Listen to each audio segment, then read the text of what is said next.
Сәлем, мин гүзәл һәм ялгыш килеп эләккән булсагыз, заставкадагы меңдә бер подкасттан кайда килеп эләккәнегезне аңламаган булсагыз, мин махсус алкалар тактым һәм сез үзегезнең кайда килеп эләккәнегезне бик тиз аңлаячаксыз һәм бүтән бер кайчан да адашмаячаксыз. Димәк, бу лимон, мин гүзәл һәм бу чыгарылышта без Камилә Вәлиева белән булган скандал һәм әлеге скандалга җәйге Олимпия уеннарында катнашкан Америка спортчысының нинди катышы булуы турында сөйләшербез. Рязань активистларының Квентин Тарантинога ни өчен мөрәҗәгать итүләрен ачыкларбыз һәм Россиядагы чираттагы гадел булмаган сайлаулар турында сөйләшербез. Һәм шуңа өстәп Россиядагы коронавируска каршы көрәштә 100% иммунитетка ирешкән шәһәрне ачыкларбыз. Ә хәзер турак. Камилә Вәлиева белән бәйле допинг гауга әле һаман дәвам итә. Без бу видеоны, бу чыгарылышны 16 февраль көнне төшерәбез.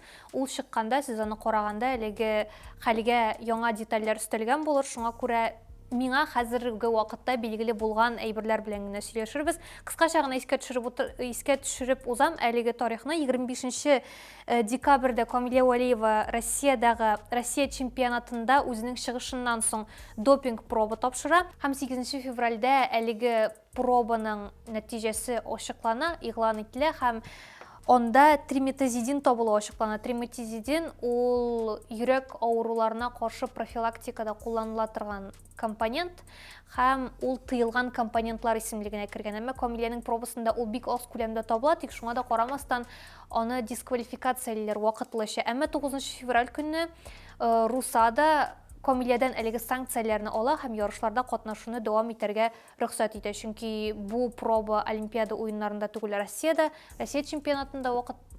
чемпионаты вакытында алынган була.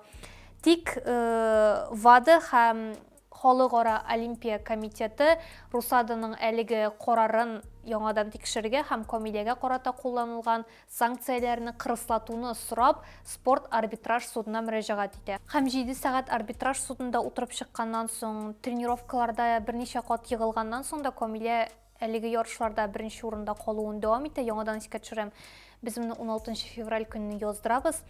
Һәм алга таба әйтеләчәк фикерләрне, уйлануларны бу детальләргә бәйсез рәвештә Камиләнең ахыр чиктә ничек чыгыш ясаячагына бәйсез рәвештә генә алып барасы килә. Иң беренче чиратта сез аңа игътибар итәсездер инде, спорт төрләре аеруча менә Олимпия уеннары вакытында нәфис гимнастика, тимер аякта шу ничектер халыкны берләштерә торган көчкә ия спорт төрләре. Һәм бу моның бернинди начарлыгы юк кебек, тик икенче яктан мине бераз шик астына сала менә мондый хәлләр. Чөнки бүген менә шундый нидер патриотлык хисе уяна халыкта бердәм рәвештә. Менә шулай бүген позитив көч булган көч икенче көнгә негатив көчкә әйләнә ала шикелле. Башка илләргә каршы юнәлдерелгән, башка ил спортчыларына каршы юнәлдерелгән. Кыскасы, мине менә шундый зур патриотик хисләр спорт ярышларына бәйле бераз гына куркыта. Һәм аңлашыла инде прессада һәм Россия прессасында гына түгел, чит ил прессаларында да Камилә белән бәйле булгауга төп темаларның берсе иң сөендергәне Камиләне яклыйлар күпчелеге очракта прессада да, әмма Камиләнең бу ситуациясында Этери Тутберидзе аның тренерына тәнкыйть утлары бик күп ява, янәсе аның эш методларын шик астына куялар. Инде моңарчы да аның артык кырыс эш методикасына бәйләнәләр иде. Һәм бу ситуациядан соң ул яңадан үзенә игътибар җәлеп итте. Һәм прессадагы күп мәкаләләр нәкъ менә Этери Тутберидзеның бер артлы чемпионнар әзерләүе һәм әлеге кызларның 1 елдан артык чыгыш ясамауларына бәйле юнәлдерелгән әлеге тәнкыйть. Ягъни ул шулкадәр кырыс методикалар белән эш итә. Һәм әлеге кызлар 1 ел шундый пьедесталда торганнан соң, икенче елны аларның артына инде икенче кыз сулап тора, 15 яшьлек кыз. Һәм алар бик иртә башлыйлар үзләренең карьераларын һәм бик иртә тәмамлыйлар. Минем үземнең дә бу турыда уйлаганым бар. Бу чынлап та бераз кызганыч, чөнки менә кайчандыр Юлия Липницкая, Аделина Сотникованы күтәргән сыман узган елларны күтәрделәр. Алина Захитованы, хәзер менә Камилә Вәлиева, менә ул Липницкаяларны, Сотниковаларны хәзер беркем дә хәтерләми диярлек. Аларны шулкадәр биеккә күтәрәләр 1 елга. Ә икенче елларны Алар яки тренер булып эшли башлыйлар, яки менә хәзер Алина Захитова Олимпиадада корреспондент булып эшли, ул интервьюлар әзерли спортсменнар белән. Кыскасы, мин күз алдыма да китерә алмыйм, 15 яшьлек бала кисәк шундый биектә булганнан соң аңа табыналар диярлек, киләсе елда аның турында бөтенләй телгә алмауларын ничек кабул итә икән? Минемчә, бу олы кеше өчен дә зур стресс булырга мөмкин мондый вакыйга. Әмма Этери Тутберидзенең эш методларына килгәндә, сезнең бит инде күргәнегез, ишеткәнегез бардыр, Кытайда балаларны ярышларга ничек әзерләгәннәрен. Ул җәйге Олимпия уеннарында Кытай спортсменнарына тиңнәр юк дәрәҗәсендә аерым бер спорт төрләрендә. Тик ни өчендер алар турында булай итеп сөйләмиләр, аларның тренерларын булай гаепләмиләр, киресенчә сокланалар диергә була. Ә монда Этери Тутберидзега менә шундый тәнкыйть ява башлады. Нәрсә уйлыйсыз бу турыда? Әлбәттә, инде 15 яшьлек баланың мондый басым астында калуын күрү бик кызганыч һәм нәрсәдер кистереп әйтүе дә бик кыен, чөнки нәрсә генә әйтсәң дә ахыр чиктә синең ул сүзләрең дөрес булып чыкмаска мөмкин, чөнки бик күп сораулар кала. Мисал өчен, ни өчен 25 декабрьдә алынган проба Олимпия уеннарында алынган пробадан әһәмиятлерәк булып санала? Ни өчен 25 декабрьдә алынган пробаның нәтиҗәләре 8 февральдә генә игълан ителә? Һәм ни өчен бу компонентның чыннан да тыелган компонентлар исемлегенә кергәнен белә торып, тренерлар Камилә Вәлиеваның әлеге препаратны куллануын дәвам итүне тикшермәгәннәр, тыймаганнар. Кыскасы, сораулар бик күп. Хәзер Озакта бераз гына башка юнәлешкә күчеп аласы килә.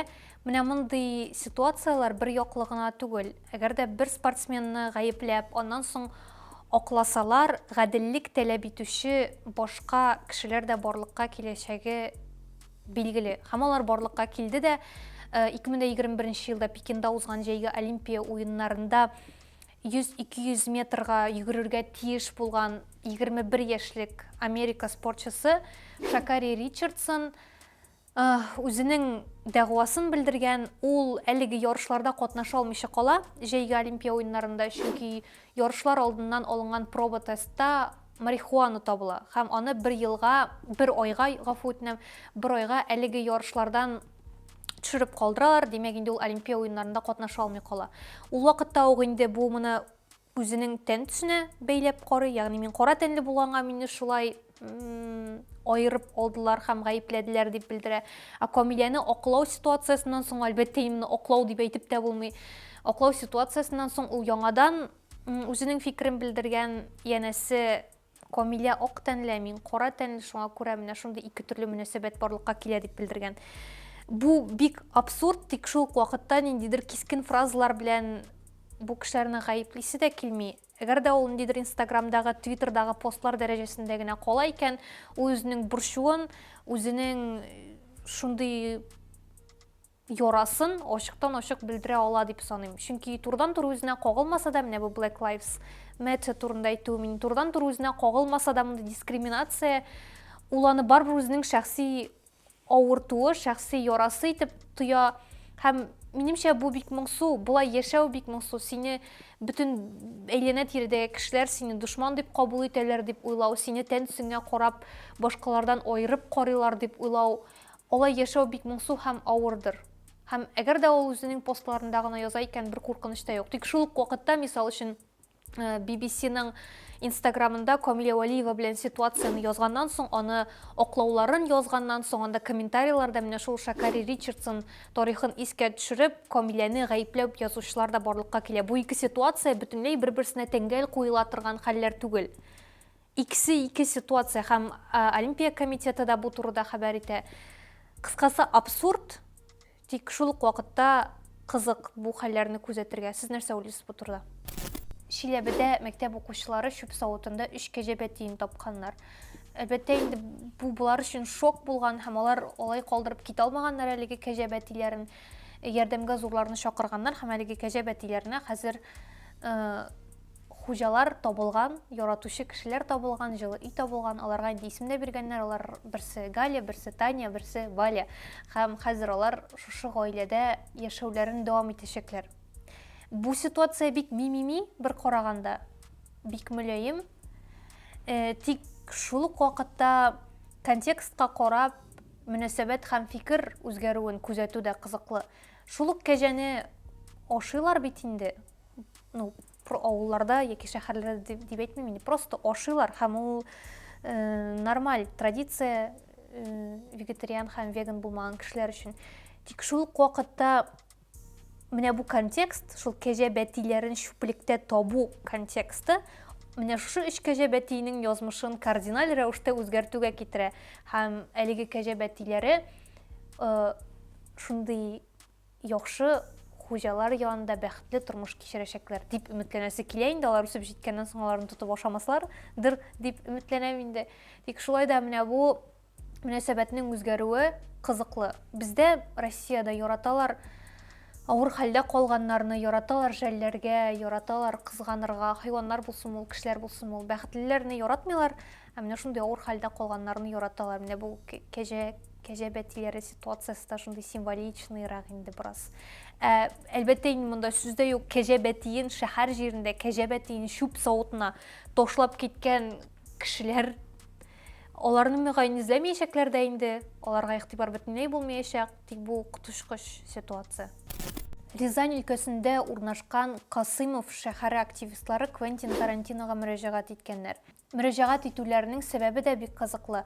Алар әлеге шәһәрдә Борис Пастернак танылган язучының абыйсы, русча әйтсәк дядисы, танылган 20-нче гасырның танылган табибы Осип Кауфман яшәгән йортны саклап калуны сорыйлар, саклап калуда ярдәм сорыйлар, чөнки җирле хакимияттән, администрациядән бернинди ярдәм булмаган. Алар бу йорт инде 2016 елда ук авария хәлендә дип билгеләнгән, әмма аны реставрацияләүгә акча юк дип белдергәннәр һәм бу йортны сүтеп аның урынына ниндидер башка йорт салачагы да күз алдында тотыла. Шуңа күрә активистлар борчылып, инде нишләргә белмәгәннән соң үзләренә бик оят икәнлеген дә әйтәләр. Квентин Тарантинога мөрәҗәгать итәргә булганнар. Ни өчен Квентин Тарантинога? Чөнки әлеге режиссер үзенең рус әдәбиятына карата мәхәббәте белән билгеле, аның Борис Пастернакның каберендә булганы да билгеле.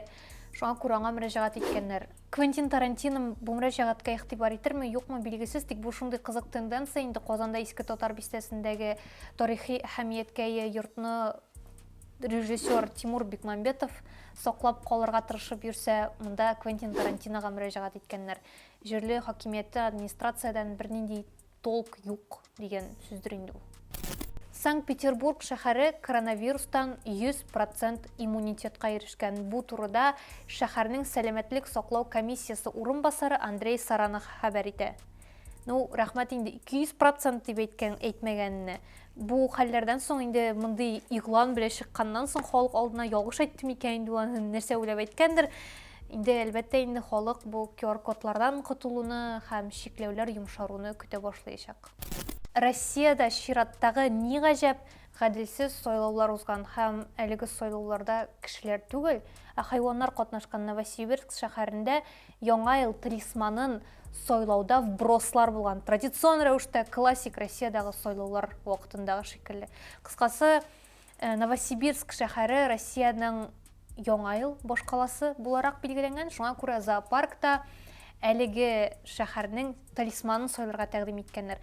Алар арасында нәрсәләр бар иде анда? Барс, ак аю, орангутан һәм тагын ниндидер хайваннар була. Тавыш бирү башлана.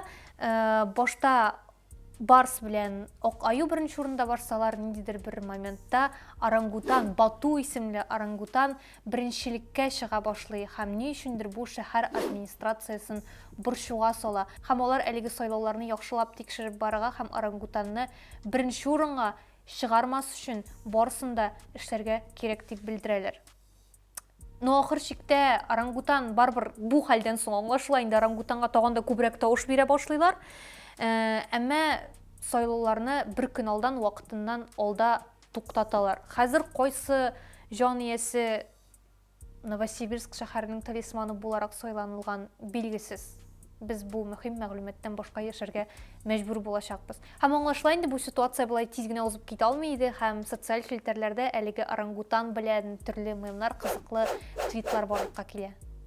Обидно инде һичюгы хайваннарга бәйле сайлаулар да гадел һәм тыныч кына уза алмагач. Демәк, бу инде безнең илнең шундый менә томырына җәелгән, шундый нигезенә солынган әйбер булып чыгадыр инде.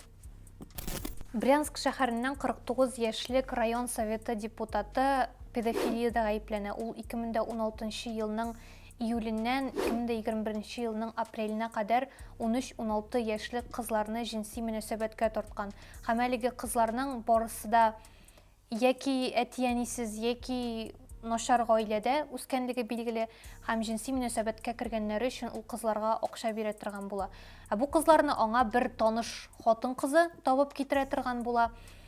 Табып китергән өчен әлбәттә инде бушлай түгел, әлеге депутат аңа билгеле бер күләмдә акча тәкъдим итә. Шуңа өстәп бу депутат әлеге актларны, җинси актларны видеога төшереп бара торган булган, һәм тикшерү эшләре барышында шундый шактый күп видео табылган. Хәзер тикшерү эше башланган. Менә әле күптән түгел генә педофилларга гомерлек җәза билгеләүче канун кабул ителде. Хәзер менә бу ситуация әлеге канунны рецидив очраклар өчен билгеләнгән булуын исәпкә алып, әлеге иратның 2016 елдан 2021 елга кадәр 5 ел буе шушындый куркыныч һәм коточкыч эшләр белән шөгыльләнеп ятуын исәпкә алып, менә бу иң төгәл очрак кебек аңа гомерлек җәза бирергә. Тик нәрсә булыр, ничек булыр, күзәтәбез. Вакыйга юк икән бу атнада гүзәлдән. Тик, әгәр дә сез монда кадәр карап җиткәнсез икән, видеоны сүндермәгәнсез икән, мин сезгә бик рәхмәтле. Монда кадәр килеп җиткәч инде, иреммичә видеога лайк куеп, аста берәр комментарий, смайлик, манда белмим, плюсикмы, берәр нәрсә куйсагыз, әлеге видеоны дусларыгызга җибәрсәгез, каналга язылсагыз, бик гади, тиз генә эшләнә торган гамәлләр, мин бик шат булыр идем. Шуның белән шул, сезнең белән гүзәл иде, сау булыгыз.